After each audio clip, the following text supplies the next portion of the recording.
जो तुम मायूस हो जाओ तो रब से गुफ्तगू करना, वफा की आरज़ू करना, सफ़र की जुस्तजू करना।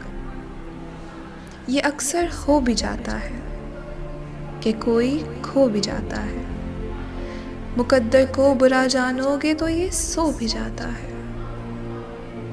अगर तुम हौसला रखो, वफा का सिलसिला रखो, जिसे खालिक समझते हो उसी से राब्ता रखो। तो मैं दावे से कहती हूँ, कभी नाकाम ना होगे।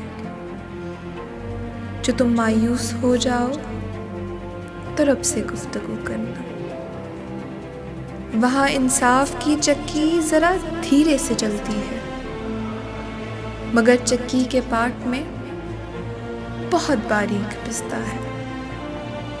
तुम्हारे एक का बदला वहाँ 70 से ज़्यादा है। नीयत तुलती है पलरों में, अमाल नापे नहीं जाते। वहाँ जो हाथ उठते हैं कभी खाली नहीं जाते।